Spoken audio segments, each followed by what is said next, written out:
Luis, I know FightHype.com here with Tom Loeffler. Luis, how are you? I'm doing great. Tom, how about yourself? Good. Always excited. Always excited to be back here, getting ready.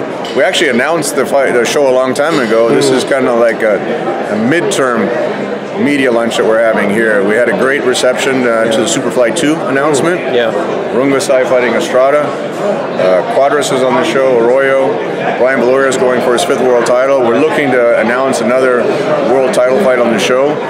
But anytime we have a media turnout like this, it's always an exciting day.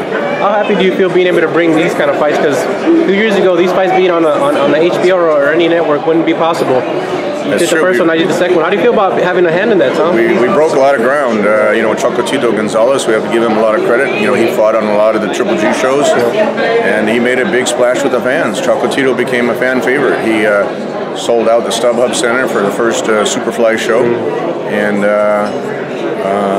now this is Rungvisai against Estrada. This is Superfly 2, and like you said, just a few years ago, you would never imagine the lighter weights headlining a major premium cable show like this fight, especially from the form. This goes back to the days of Chiquita Gonzalez and Michael Carbajal that fought at the Forum, and it's kind of a throwback show, throwback fights, and the fans love it. The fans know when these flyweights and super flyweights get in the ring, they have to put on a great show. They have to put on actually a better performance than a middleweight, than a heavyweight, because they don't have the opportunities, and that's what makes these shows so special. Switch the subject a little bit. I know you mentioned Triple G, Tom. Everybody's wondering if the rematch with him and Canelo is coming up. Any movement in that at all? And is that a certainty that we see that in May? I wouldn't say it's a certainty, but I've been talking to Golden Boy on a regular basis with Eric Gomez. Gennady is in Kazakhstan right now. I heard. Yeah. He's traveling.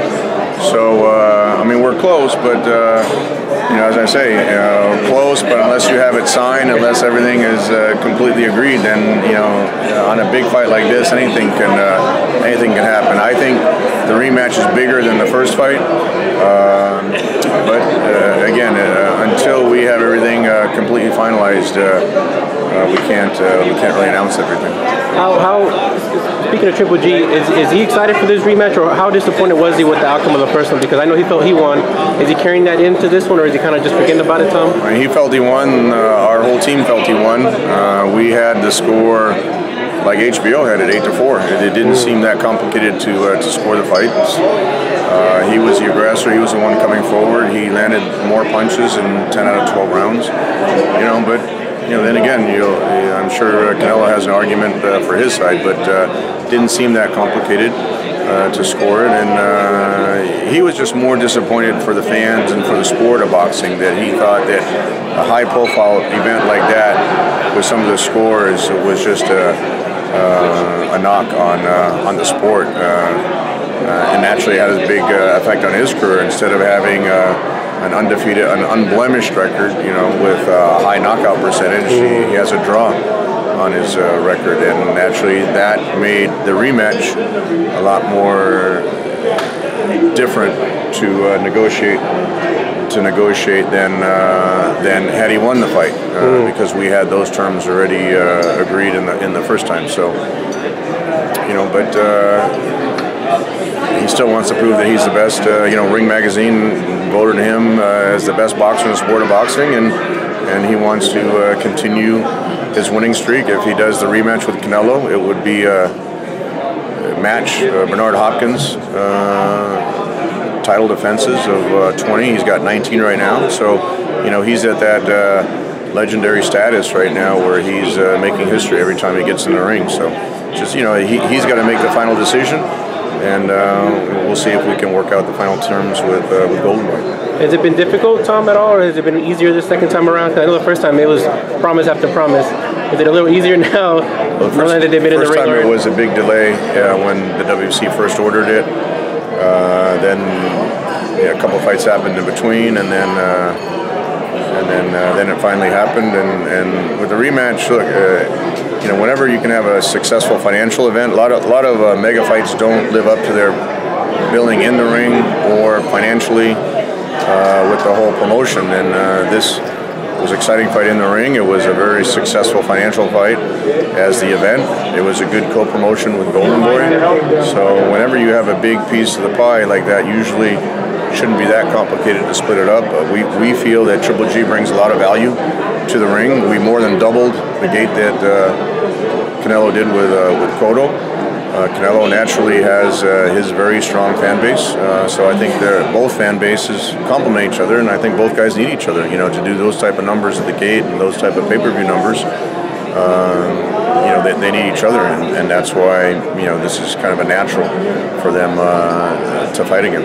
As far as the venue, is it? Do you guys want Vegas for the second fight? I think Canelo wants Vegas.